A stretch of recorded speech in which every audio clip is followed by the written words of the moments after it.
May X mark ka ba sa Mount of Jupiter? Kaibigan, ito ang kahulugan at maaring babala din para sa iyo. Mayroon ka bang malinaw na X mark sa ilalim ng iyong hinduturo?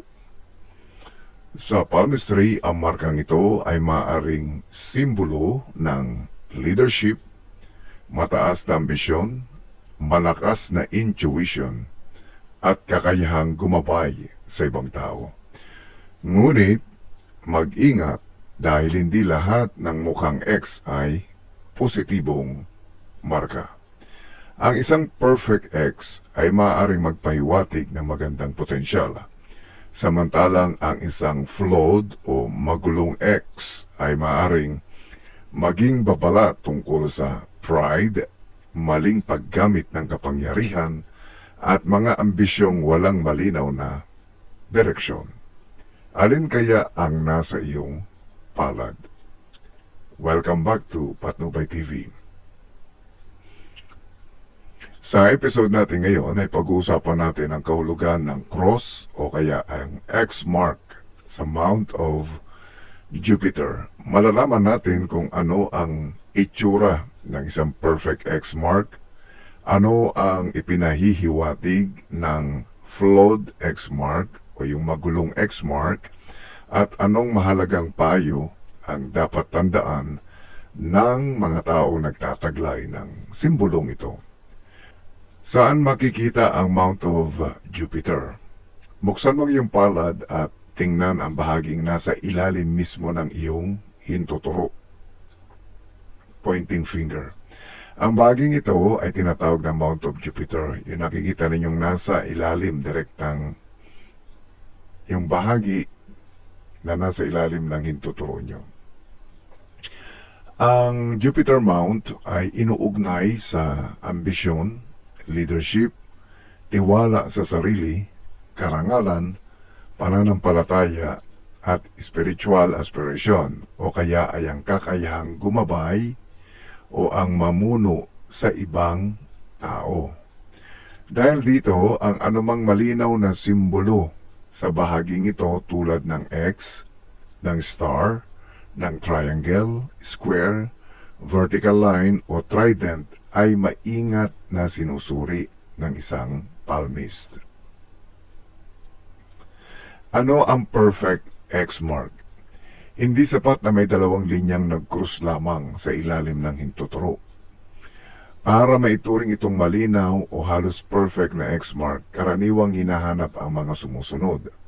Ang X ay nabuo ng dalawang malinaw na linya. Halos pantay ang haba at lalim ng dalawang linya. Hindi ito putol-putol o kaya ay malabo o kalahati lamang. Nasa gitna ito ng Mount of Jupiter. At higit sa lahat, hiwalay ito sa maraming magulong maliliit na guhit. Kapag ang X mark ay malinaw, buo at isolated, mas malakas ang positibong interpretasyon nito sa palmistry. Ang kahulugan ng perfect X mark. Ang isang malinaw na X sa Mount of Jupiter ay maaaring magpahiwatig ng taong may potensyal na maging leader. Maaaring likas siyang mahusay sa pagbibigay ng direksyon, paggawa ng desisyon, pag-oorganisa ng grupo, at pagtanggap ng malaking responsibilidad. Maaari rin siyang maging angkop sa mga tungkulin tulad ng manager, supervisor, executive, negosyante, guro, trainer, mentor, counselor, public servant, community leader, pwede din content creator o spiritual advisor. Ngunit, hindi nangangahulugan na dahil meron kang X mark, ay automatic ka nang magiging makapangyarihan, sikat, mayaman, healer o tinatawag na chosen one. Ang marka ay simbolo lamang ng potensyal. Ang tunay na resulta ay nakasalalay pa rin sa iyong disiplina, mga desisyon, kakayahan at paraan ng pakikitungo sa ibang tao. Narito ang payo natin sa merong perfect X mark. Kung meron kang malinaw na X-mark, ang pinakamahalagang payo ay huwag mong gamitin ang iyong kakayahang mamuno upang kontrolin ang ibang tao. Huwag na huwag mong gagamitin ito sa pagmamanipulate ng ibang tao. Gamitin mo ito upang magbigay ng direksyon at inspirasyon.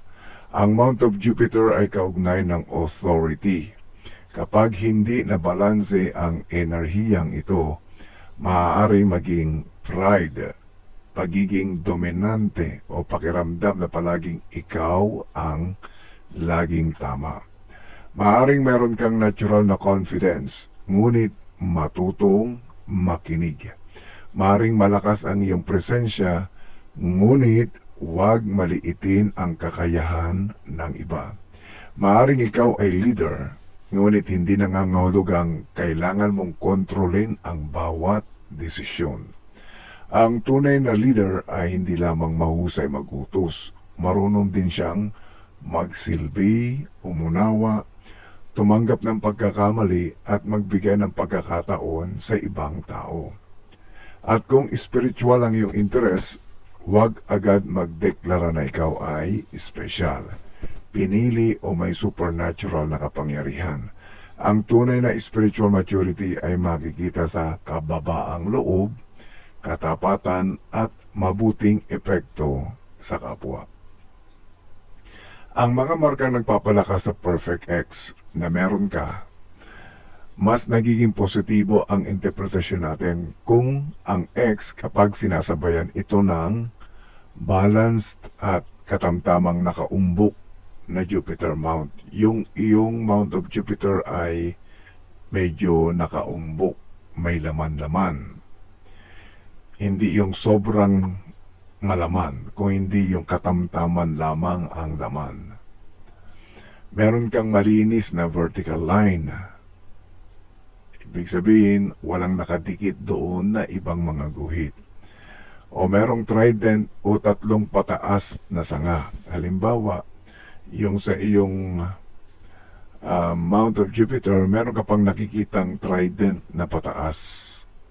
Saan makikita yung trident? Ang trident, makikita mo yan minsan sa dulo ng heart line. Pag merong trident doon na pataas, patungo doon sa iyong Mount of Jupiter o tumatama doon sa Mount of Jupiter, pinalalakas nito ang kapangyarihan ng iyong Perfect X.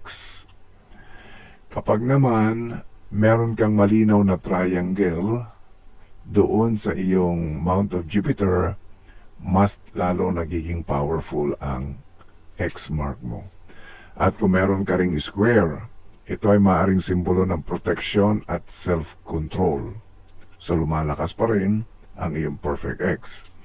Kapag naman ikaw ay merong matatag na headline, ang iyong headline ay malinis, malalim, makapal at malinaw. At meron itong mga umaakyat na mga nagsasangang guhit patungo sa Jupiter area. Pinalalakas nito ang iyong Perfect X. Isa sa pinakamagandang kombinasyon ang malinaw at isolated na X. Balanced na Jupiter Mount, yung umbok ng iyong Jupiter Mount, merong malinis na vertical line, o kaya meron kang trident, at meron kang matatag na headline at fate line na may branch patungo sa Jupiter. Ipinahihiwatig nito na ang iyong ambisyon ay sinasabayan din ng focus, willpower at pagkakataong maisakatuparan ang iyong mga layunin. Subalit mga kaibigan, para naman sa merong X-mark pero maraming nakadikit na mga guhit. Yung nakikita mong X-mark siya o cross mark, pero may mga nakasabit-sabit sa kanyang mga ibang guhit. Ibig sabihin, hindi siya isolated. Kapag ganito ang iyong X-mark, maaring isang linya lamang yung malinaw at halos hindi na makita yung isa o malabo yung isa. Tapos may putol-putol o kaya putol-putol yung dalawang linya o kaya ay hindi talaga nagtatagpo sa gitna bahagi lamang ito ng maraming random na guhit. Yung ibig sabihin maraming guhit sa paligid niya, pero nakikita mo na parang merong X mark o cross mark. Flawed yun. Ibig sabihin, magulo yung X mark na yun. O kaya ito ay nakapaloob sa isang grill na parang lambat. Yung maraming guhit na parang maraming square-square. Yun yung grill. Ang grill ay binubuo ng maraming pahalang at patayong linya na nagkaka-cross-course siya. Sa Jupiter Mount, maring itong iugnay sa scattered ambition. So kapag sa iyong Mount of Jupiter at meron kang grill, ibig sabihin ang iyong ambisyon, ang iyong pride, at pagnanais mamuno ay walang malinaw na direksyon. Meron pang mga ibang palatandaan na mahina ang iyong X mark. Pagka meron nang guhit-guhit yung X mark mo, hindi siya perfect, humihina pa ito lalo. Lalo na kapag maraming mga crossbars na humihiwa rito, maraming mga nag-i-slash sa kanya. Ang mga slash na ito ay mga obstacles, mga frustrations, conflict sa authority, o paulit-ulit na hadlang bago makamit ang nais na posisyon. Ibig sabihin, paghihirapan mo yung ikaw ay maging isang leader o isang manager. Kapag naman patag o lubog ang iyong Mount of Jupiter, ibig sabihin wala siyang masyadong laman, maring naroon ang leadership potential mo, ngunit kulang ka sa confidence o hindi mo ito nagagamit ng lubusan. Kung sobrang laki at sobrang nakaumbok ang Jupiter, yung Mount of Jupiter mo, maring lumabas ang negatibong bahagi nito, tulad ng excessive pride. Dito na pumapasok yung sobra-sobra na yung taas ng tingin mo sa sarili mo. Yung superiority complex na ikaw lang lagi ang nasa taas, ikaw lang lagi ang angat. Pagiging mapag-utos, yung bang mababa na ang tingin mo sa mga tao, utos ka na lang ng utos. At yung obsession mo sa titulo, na kahit nasa labas ka na, pakiramdam mo manager ka pa rin, CEO o COO, at nandoon na yung over-controlling ka na sa ibang tao. Kapag magulo rin ang headline mo o laging napuputol ang fate line, maaring may mga malalaking ambisyon ka ngunit kulang ka sa focus. Ito yung kahulugan ng fate line o headline na napuputol. Kulang sa focus, kulang sa planning, kulang sa consistency o matatag na direksyon sa career. Ang career mo minsan on and off siya. Mga babala natin sa mayroong flawed X mark. Hindi naman ito sumpa at hindi rin ito otomatikong tanda ng kabiguan. Ibig sabihin, kung ang iyong X mark ay maraming guhit, kung ito'y bahagi ng ibang mga marka, hindi naman nangangulugan, mabibigo ka. Sa halip, maaari mo itong gamitin bilang symbol o paalala na suriin mo ang iyong sarili. Tanungin mo ang iyong sarili. Malinaw ba talaga ang direksyon ng aking mga pangarap?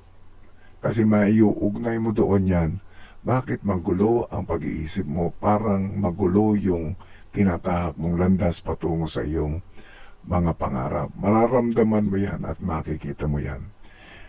Gusto mong mamuno dahil gusto mong makatulong o dahil gusto mong kilalanin ang sarili mo o gusto mong makilala ka at sundin ka ng mga tao.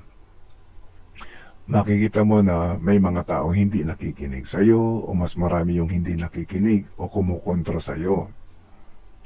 Meron yung mga taong hindi sumusunod sa iyo. Ito yung ibig sabihin, yung flawed X mark mo.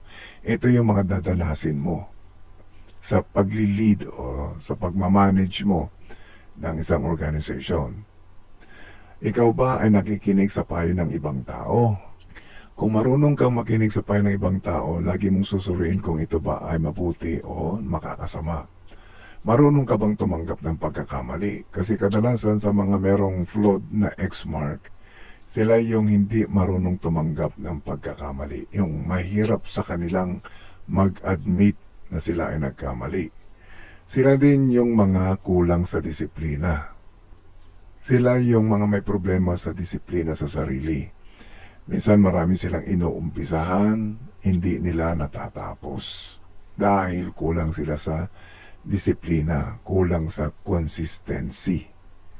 Ang flawed na X o crossmark ay babala laban sa sobrang pagmamadali, padalos-dalos na desisyon, pakikipaglaban para lamang patunayan ang sarili at paghahangad ng posisyon na hindi pa handang panagutan. Ito kadalasan ang mga nagiging frustrations ng mga taong merong flawed na cross o X mark sa Mount of Jupiter. Minamadali mo yung pag-angat, ang pagiging manager, kulang ka sa pasensya. Minsan hindi ka pa handa, gusto mo nang maging isang leader. Bawasan mo ang pride kapag meron kang flawed na X mark o cross mark. Linawin mo ang iyong layunin, isulat mo ito sa isang papel. Kailangan malinaw na malinaw kung ano talaga ang goal mo sa buhay. Matuto kang magplano at huwag hayaan na ang paghangad ng kapangyarihan o recognition ang kumontrol sa iyong buhay. Ang pinakamahalaga mensahe natin sa mga tao mayroong X mark sa Mount of Jupiter ay hindi lamang tungkol sa kapangyarihan o tagumpay. Ito ay tungkol sa responsibilidad. Kung perfect ang iyong X, gamitin mo ang iyong potensyal ng may kababaang loob. Maging humble. Kailangan mapanatili mo ang humility sa iyong puso. Kung flawed naman ang iyong X mark, gamitin ito bilang paalala na ayusin ang iyong direksyon. Kontrolin ang iyong ego at palakasin ang iyong disiplina. Sapagkat ang tunay na halaga ng isang leader ay hindi nasusukat sa dami ng taong sumusunod sa kanya. Nasusukat ito sa dami ng taong natulungan niyang tumayo, matuto at magkaroon din ng tiwala sa kanilang sarili. Kung meron kang X mark sa Mount of Jupiter, mag-comment ka lang sa ibaba. Sabihin mo kung ito ay flawed o kaya ito ay perfect X mark. Tingnan mong mabuti at sabihin sa comment section. At maraming salamat sa inyong panonood. Huwag kalimutang mag-like, mag-subscribe at pindutin natin ang notification bell para sa iba pang misteryo at mensaheng nakaukit sa inyong mga palad. Hanggang sa muli.